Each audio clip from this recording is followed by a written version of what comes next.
কৃষকদের করে আউশ, যেটা ওরা হারভেস্ট করতে পারেনি, এবং আমন ধান, যেটা এবার প্রচুর পরিমাণে লাগানো হয়েছিল, এবং শাকসবজি, যেটা প্রচুর ক্ষতি হয়েছে।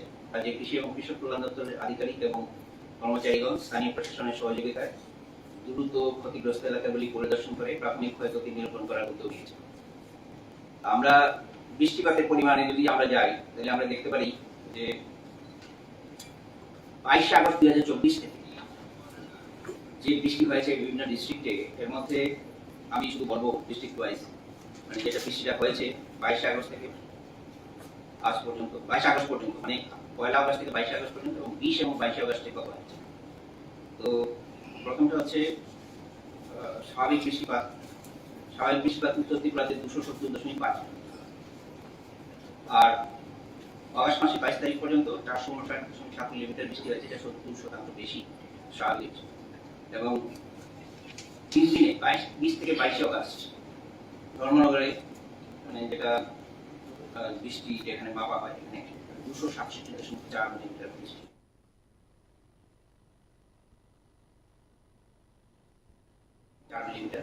কিন্তু এবারে আগস্ট মাসে 22 আগস্ট পর্যন্ত 460 মিলিমিটার বৃষ্টি হয়েছে, যে স্বাভাবিক হচ্ছে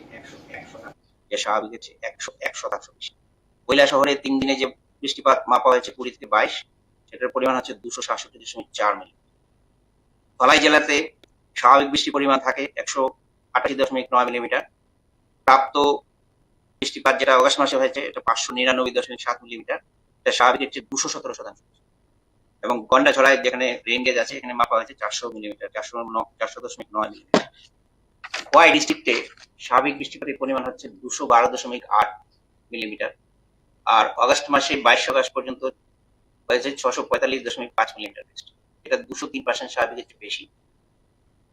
এলিয়ামোড়াতে যেখানে বৃষ্টি মাপা হয়, রেইন গেজে মাপা হয়েছে 561.5 মিলিমিটার। পশ্চিম ত্রিপুরাতে স্বাভাবিক বৃষ্টির পরিমাণ 201.6 মিলিমিটার আগস্ট মাসে। আর 22 আগস্ট পর্যন্ত আমাদের এখানে এই বছর যে বৃষ্টিটা আমরা পেলাম 632.7 মিলিমিটার, এটা 214% বেশি স্বাভাবিকের চেয়ে। আগরতলায় রেইন গেজ, যেটা ম্যাট ডিপার্টমেন্ট দিয়ে থাকে, এটা আমাদের মাপা হয়েছে 489.5 মিলিমিটার, এটা শুধু 3 দিনে। আর সিপাহীজলাতে স্বাভাবিক বৃষ্টির পরিমাণ 223.7, আমি শুধু আগস্ট মাসের কথা বলছি। আর প্রাপ্ত বৃষ্টি যেটা 22 আগস্ট পর্যন্ত, সেটা হচ্ছে 563.9 মিলি, স্বাভাবিকের চেয়ে 152% বেশি। সোনামুড়াতে মাপা হয়েছে 396.8 মিলি। গোমতী ডিস্ট্রিক্টে 205.7 মিলিমিটার স্বাভাবিক বৃষ্টির পরিমাণ, আর আগস্ট মাসে যে বৃষ্টি হয়েছে সেটা 751.7 মিলিমিটার, 265% বেশি স্বাভাবিকের চেয়ে। কাকরাবনে রেইন গেজে মাপা হয়েছে 498 মিলিমিটার বৃষ্টিপাতের পরিমাণ। দক্ষিণ ত্রিপুরায়, যেটা সবচেয়ে বেশি ত্রিপুরার মধ্যে, স্বাভাবিক বৃষ্টির পরিমাণ এমনি তো বেশি হয় 264.8, কিন্তু আগস্ট মাসে 22 আগস্ট পর্যন্ত সেখানে বৃষ্টি হয়েছে 1288.9 মিলি, এবং স্বাভাবিকের চেয়ে সেই বৃষ্টির পরিমাণ হচ্ছে 387% বেশি। একমাত্র বগাফাতে 3 দিনে বৃষ্টি হয়েছে 944.2 মিলিমিটার, সেটা প্রায় রাজস্থানের কিছু কিছু অঞ্চলে শুধু 8 সেন্টিমিটার বৃষ্টি হয়, 9 সেন্টিমিটার বৃষ্টি হয় বছরে। প্রায় 10 বছরে যে বৃষ্টি হয়, সেই বৃষ্টি 3 দিনে হয়েছে সাউথ ত্রিপুরায় বগাফাতে। বিভিন্ন এলাকায় আমাদের যে কৃষি এবং উদ্যান এবং ভূমি সংরক্ষণ বিভাগের অফিসার আছেন, আমরা পরিদর্শনের পরে যে ছবি আমাদের কাছে এসেছে, তাতে দেখা গেছে বিভিন্ন ধরনের ড্যামেজ সেখানে হয়েছে। এর মধ্যে কিছু আছে বৃষ্টির জলের সঙ্গে বয়ে আসা পলি মাটি, বালি এবং নুড়ি পাথর, সেগুলি জমে গেছে জমিতে, এবং জমি সম্পূর্ণভাবে নষ্ট হয়ে গেছে। অনেক ক্ষেত্রে জলের তোড়ে জমির চারদিকের আল, সেটা ভেঙে গেছে, এবং ভেতরে আমরা ইংরেজিতে যেটাকে বলি গালি, সেটা ফরমেশন হয়েছে, গভীর নালার মতো সৃষ্টি হয়ে গেছে। তো এই মুহূর্তে এইসব জমিতে ফসল চাষ করা একেবারেই অসম্ভব। আর আমাদের রাজ্যে মোট 357টি সরকারি কৃষি বীজাগার আছে। এগুলি আমরা ভিজিট করার পরে দেখলাম, এতে অনেক রাসায়নিক এবং জৈব সারের ক্ষয়ক্ষতি হয়েছে, এবং সেচের মেশিনগুলি যেখানে রাখা হয় আমাদের বিভিন্ন কাস্টমার হায়ারিং সেন্টারগুলিতে, সেগুলি জলমগ্ন হয়ে পড়েছে, এবং তাতে কৃষি যন্ত্রপাতিরও ব্যাপক ক্ষতি হয়েছে। বর্তমানে আমরা রাজ্যের কৃষি এবং কৃষক কল্যাণ দপ্তরের আধিকারিক এবং কর্মচারীগণ ক্ষতিগ্রস্ত এলাকাগুলি পরিদর্শন করে গ্রাম, ব্লক এবং জেলা স্তরে ক্ষতিগ্রস্ত কৃষকদের নামের তালিকা, ক্ষতিগ্রস্ত জমির পরিমাণ, ফসলের ক্ষতির শতাংশের হিসাবে নিরূপণ করার কাজ করে চলছে। এর জন্য রাজ্য স্তর থেকে প্রতিটি কৃষি মহকুমা ভিত্তিক নোডাল অফিসার এবং জেলা স্তরে প্রভারী অফিসার নিয়োগ করা হয়েছে, যাতে তাদের মাধ্যমে দ্রুত ফসলের ক্ষয়ক্ষতি নিরূপণ করে রাজ্যের রাজস্ব দপ্তরে ক্ষতির বিস্তৃত বিবরণ দ্রুততার সঙ্গে জমা করা যায় এবং এসডিআরএফ এবং এনডিআরএফ থেকে নীতি নির্দেশিকা অনুসারে ক্ষতিগ্রস্ত কৃষকদের সহায়তা প্রদান করা যায়। গতকাল অবধি ক্ষয়ক্ষতির যে পরিমাণ, মানে 24 তারিখ পর্যন্ত যে প্রাথমিক তথ্য পাওয়া গেছে, তাতে ধান এবং শাকসবজি মিলিয়ে মোট 89,557.59 হেক্টর জমির ফসল ক্ষতিগ্রস্ত হয়েছে। এটা এর আগে আমাদের মাননীয় মন্ত্রী যে ফিগার দিয়েছিলেন এর থেকেও বেশি। এটা নিরূপণ চলছে, এখনো কিছু জলমগ্ন আছে, মানে সঠিকভাবে নিরূপণ করা সম্ভব হয়নি। এটা আরো চলতে থাকবে কয়েকদিন। আনুমানিক মোট 3,89,793.75 মেট্রিক টন ফসল ক্ষতিগ্রস্ত হয়েছে, যার মূল্য 1,017,91,00,000 টাকা। ক্ষতিগ্রস্ত কৃষক পরিবারের মোট সংখ্যা 1,95,984 জন। তো ধান চাষীদের জন্য আমি আলাদা করে দিয়েছি ডিস্ট্রিক্ট ওয়াইজ, এটার কপি আমরা পেয়ে যাবেন। আমি শুধু মোট 3,37,285 মেট্রিক টন উৎপাদনের ক্ষতি হয়েছে, মানে এটা প্রায় 83,991 হেক্টর এলাকাতে, এবং ক্ষতিগ্রস্ত কৃষকদের সংখ্যা হচ্ছে 1,61,150। ডিস্ট্রিক্ট ওয়াইজ হিসাবে আমরা দিয়েছি। এবং হর্টিকালচার ফার্মার্স যারা আছে তাদের ক্ষেত্রে হেক্টরে যে ক্ষতিগ্রস্ত এলাকার পরিমাণ হচ্ছে 5,566.59 হেক্টর, এবং কৃষকের সংখ্যা হচ্ছে যারা এফেক্টেড ফার্মার 34,834। তো আমরা এখন কি স্টেপ নিচ্ছি, এটা আমরা দিয়েছি। প্রথম আমরা আগে বলেছি যে ক্ষয়ক্ষতি দ্রুত নির্ধারণের জন্য রাজ্য স্তরের দপ্তরের প্রাকৃতিক বিপর্যয় মোকাবেলা কমিটি গঠন করা হয়েছে এবং ক্ষয়ক্ষতি পরিমাণ এবং ক্ষতিগ্রস্ত কৃষকদের চূড়ান্ত তালিকা দ্রুত নিরূপণ করে ক্ষতিপূরণ এর জন্য রাজ্যের রাজস্ব দপ্তরে পাঠানোর ব্যবস্থার জন্য প্রয়োজনীয় উদ্যোগ নেওয়া হয়েছে। সম্ভাব্য রোগ পোকার আক্রমণ, যদি আমাদের শস্য দাঁড়িয়েও যায় কোনো কোনো ক্ষেত্রে, এখানে পার্টি ড্যামেজ হয়েছে, সেখানে রোগ পোকার আক্রমণ আক্রমণ হতে পারে। এর মধ্যে হিসপা, এই কীটের আক্রমণ হওয়ার পরিমাণ মানে এটা আমরা বেশি লক্ষ্য করি। তো সেই জন্য রোগ পোকার হাত থেকে ফসলকে রক্ষা করার জন্য আগাম আমরা কীটনাশক প্রয়োগের জন্য প্রয়োজনীয় ভিত্তিতে আমরা পরামর্শ দিচ্ছি কৃষকদের। এবং বীজতলায় অবশিষ্ট ধানের চারা দিয়ে যেখানে যেখানে আমরা বাঁচাতে পেরেছি বীজতলা, তো সেখানে নতুন ভাবে রোপণ করার জন্য কৃষকদের সাহায্য করা হচ্ছে। ইচ্ছুক কৃষকদের স্বল্প মেয়াদী উচ্চ ফলনশীল জাতের আমন ধানের বীজ সরবরাহ ব্যবস্থা করা হচ্ছে। লাকিলি আমাদের কাছে শর্ট ডিউরেশন ভ্যারাইটির বীজ ছিল, আমরা সেটা দেওয়ার ব্যবস্থা করছি। এবং এছাড়াও ন্যাশনাল সিড কর্পোরেশনের কাছে আমরা সাহায্য চেয়েছি যাতে আমাদের কাছে বীজ দেওয়া হয় অতি দ্রুত। প্রাক শীতকালীন সবজি, যেটা সবজির শর্টেজ হতে পারে, এটা আমরা জেনেছেন, এটা যাতে আমরা মাস 2-এর মধ্যে সমাধান করতে পারি, তার জন্য প্রাক শীতকালীন সবজি বীজের দ্রুত যোগানের ব্যবস্থা করছি আমরা। আমাদের কাছে যেটা আছে এটা, এবং বাইরে থেকে আনার চেষ্টা করছি। ক্ষতিগ্রস্ত পান বরজগুলি আমরা পুনর্নির্মাণ করার পরিকল্পনা নিয়েছি। রবি খন্দের স্বল্প মেয়াদী জাতের শর্ট ডিউরেশন ভ্যারাইটি গম, পালসেস এন্ড অয়েলসিডস আমরা দ্রুত সরবরাহের ব্যবস্থা করছি। ক্ষতিগ্রস্ত জমি থেকে বৃষ্টির জলের সঙ্গে বয়ে আসা পলিমাটি, বালি এবং নুড়ি পাথর ইত্যাদি সরানোর জন্য জেলা প্রশাসনের সাহায্য নেওয়া হবে। সম্ভবত এমজিএনরেগা স্কিম বা অন্য কোনো স্কিম যার মাধ্যমে রেজিস্ট্রেশন করা যায়, বেশি অ্যাকশন প্ল্যান আমরা নিয়েছি। রবি খন্দে চাষের জন্য প্রয়োজনীয় রাসায়নিক এবং জৈব সারের যোগান সুনিশ্চিত করা হচ্ছে। দ্রুত বন্যার জল কৃষি জমি থেকে কিভাবে ড্রেন আউট করা যায় তার জন্য আমরা অ্যাডভাইস দিচ্ছি। এই দুর্যোগপূর্ণ পরিস্থিতি মোকাবেলায় রাজ্যের কৃষি এবং কৃষক কল্যাণ দপ্তর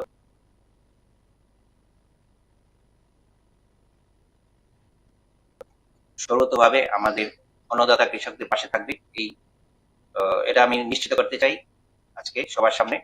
এবং রাজ্যের সমস্ত কৃষকদের নিকটবর্তী কৃষি অফিস, উদ্যান এবং মৃত্তিকা সংরক্ষণের অফিস বা কৃষি বিজ্ঞান কেন্দ্রের সঙ্গে যোগাযোগ করার জন্য আমরা প্রয়োজনীয় পরামর্শ নেওয়ার অনুরোধ জানাচ্ছি। সেই সঙ্গে শেষ করার আগে আমি যারা রেস্কিউ এবং রিলিফ ওয়ার্কার, এনডিআরএফ এর, এসডিআরএফ এর, আমাদের ডিএসআর ফোর্স, ডিস্ট্রিক্ট অ্যাডমিনিস্ট্রেশন, অন্যান্য ডিপার্টমেন্টের যারা কাজ করেছেন, নিরন্তর রেলেন্টলেসলি সার্ভিস দিয়ে গেছেন রাজ্যের জনসাধারণ যারা ক্ষতিগ্রস্ত হয়েছিলেন, তাদের আমি ধন্যবাদ জানাচ্ছি। এবং এটা এখনো চালু আছে দক্ষিণ গোমতী ডিস্ট্রিক্টে, দক্ষিণ ত্রিপুরাতে। তো আমি আশা করব আমরা বিপর্যয় কাটিয়ে ওঠে আবার স্বাভাবিক জীবনে ফিরে আসতে পারবো এবং রাজ্য উন্নয়নের কথা আবার ঘুরে দাঁড়াবে। ধন্যবাদ। এটা গতকালকে পর্যন্ত, গতকাল।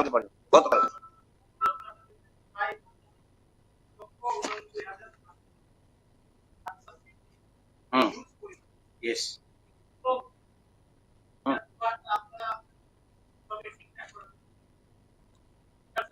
তো বলছি আমি যে আমরা শর্ট ডিউরেশন ভ্যারাইটি বীজ দেওয়ার ব্যবস্থা করছি, সঙ্গে রাসায়নিক যেগুলি আছে এখন বেঁচে আছে, সেগুলি ক্রপগুলি এখনো আছে, সেগুলির জন্য আমরা রাসায়নিক এবং পেস্টিসাইডস দেওয়ার ব্যবস্থা করছি, যাতে সেগুলিতে রোগ পোকার আক্রমণ হওয়ার সম্ভাবনা খুব বেশি। এটা একটা। 2 নম্বর হচ্ছে যে নেক্সট যে সিজন, রবি সিজন বা শীতের সিজনের জন্য যে বীজের দরকার, বিশেষ করে হুইট, পালসেস এবং অয়েল সিডস, এগুলির ব্যবস্থা করছি। আর ধান যেটা, এটা বোরোতেই হবে। আমন ধান এখন কিছু ফার্মাররা চাইছে করবে, কিছুটা ফ্রাস্ট্রেটেড আর কি। যারা করবে তাদের জন্য আমরা বীজ দেবো সবাইকে, আর যারা করবে না, নেক্সট বড় সিজনে করবে, তাদের জন্য আমরা বীজ দেবো।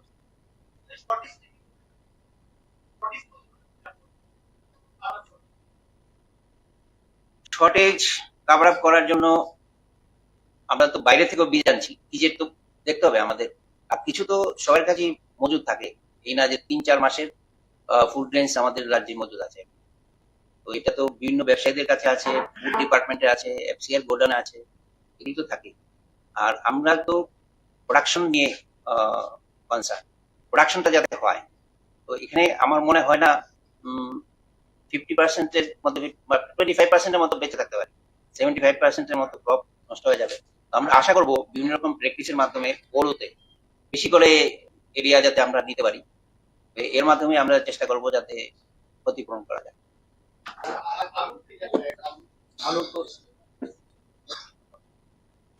আমাদের আলুর এখনো সিজন আসেনি। সিজন আমাদের শুরু হবে last part of the November এবং ডিসেম্বর। তো এখনো তো সেইভাবে কোনো ফিল্ডে নেই আর কি, আলু মাঠে নেই, ক্ষতি হয়নি।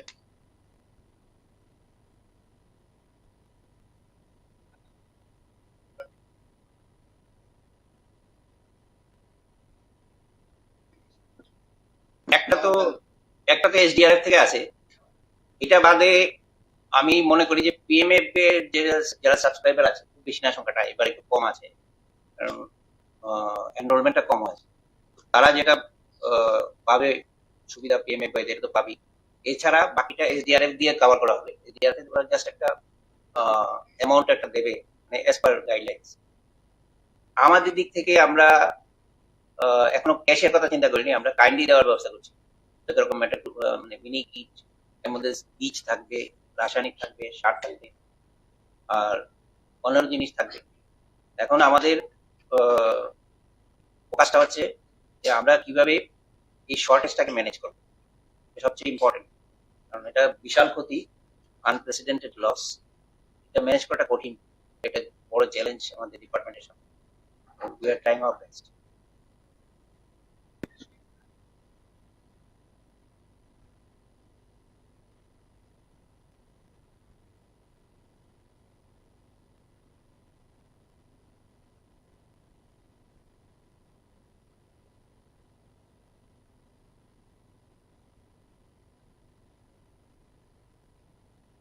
আগাম সতর্কতা দিয়েছি, কিন্তু যে ধরনের প্রাকৃতিক দুর্যোগ, যে ন্যাচারাল আর কি, এটা ডেলিউজ, এই ধরনের আনপ্রেসিডেন্ট আমার মনে হয় না আমার জীবিতকালে, I am more than 60 years old, তো 60 বছরের জীবনে আমি দেখিনি এত বেশি। তো এটাকে কন্টেইন করা with advisory is one of the most difficult thing. এটা তো আমাদের যে মেসেজ আছে না, এটা সবসময় যায় আমাদের এখানে আইসিআর যে ডিপার্টমেন্ট আছে, ওখান থেকে একটা ফোরকাস্ট করে, তারপরে একটা অ্যাডভাইজারি দেওয়া হয়। অ্যাডভাইজারিটা এগ্রো অ্যাডভাইজারি বলে।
আমরা পত্রিকার মাধ্যমে মেসেজের মাধ্যমে কি না আমাদের একটা কমিটি আছে ত্রিপুরা রাজ্যে আইসিআর এর তরফ থেকে, যেটাকে বলা হয় গ্রামীণ কৃষি মৌসুম সেবা। ওনারা কিন্তু প্রত্যেক 3 দিন পরে পরেই ওনারা কিন্তু মেসেজ আমাদের ডিপার্টমেন্টে দিয়ে দেয়, আমরাও সেভাবে। এবং ওনাদের যে আছে অ্যাপস আছে, যে যে এগ্রোনেট অ্যাডভাইজারি সার্ভিসের যেটা গ্রামীণ কৃষি মৌসুম সেবার অধীনে, ওটা সবাই ট্যাগ করা আছে। আমাদের আমাদের এগ্রিকালচার সুপারিনটেন্ডেন্ট থেকে আরম্ভ করে ডাইরেক্টর লেভেল পর্যন্ত, সেক্রেটারি স্যার পর্যন্ত এটা আছে। হ্যাঁ,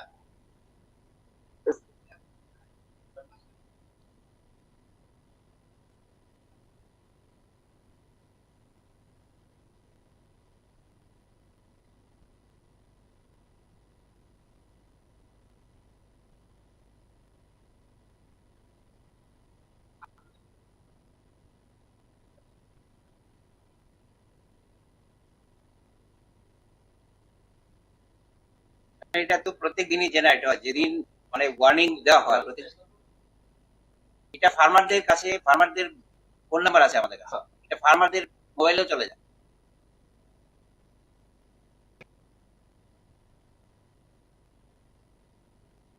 তো ফার্মারদের নিজস্ব যে সিদ্ধান্ত,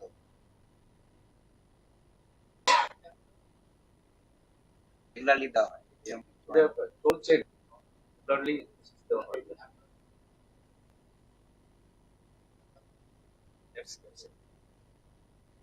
তো দিছি আপনাদের কাছে, যেটা আমাদের কাছে আছে, এটা আমরা দিছি, অ্যাডভাইজারি ছিল আমরা দিছি। এগ্রিকালচার থেকে কিছু বলতে চাই? না, আমরা এই দুর্যোগের ব্যাপারে আমরা প্রপারলি, এটা তো ইয়েতে দেওয়া হয়, মোবাইলে দেওয়া হয়, ফার্মার্সের মোবাইলে দেওয়া হয়। এটা ফার্মার্সের মোবাইল নাম্বার আমাদের কাছে আছে, ফার্মার্স ক্লাব যারা যারা আছে সব কৃষি বিজ্ঞান কেন্দ্রগুলিতে, ফার্মার্স ক্লাব। ওটাতে ডিজিটাল ম্যানেজমেন্ট থেকেও যায় এটা। আমাদের যেটা হচ্ছে এটা এগ্রি অ্যাডভাইজারি, এটা ম্যাট ডিপার্টমেন্টের যেটা, এটা তো অ্যাকচুয়ালি ডিজাস্টার ম্যানেজমেন্ট অথরিটি করে। আমরা এগ্রো অ্যাডভাইজারিটা দিই, মানে কি অ্যাকশন নিতে হবে যদি এরকম বৃষ্টি হয়, বেশি বৃষ্টি হয়, তাহলে কি হবে, এটা একদম আইসিআর থেকে নির্দিষ্টভাবে বলা থাকে। প্রত্যেক 3 দিন অন্তর অন্তর এটা এমনও দেওয়া হয়। এই ক্ষেত্রে কোনো ব্যতিক্রম হয়। ধন্যবাদ।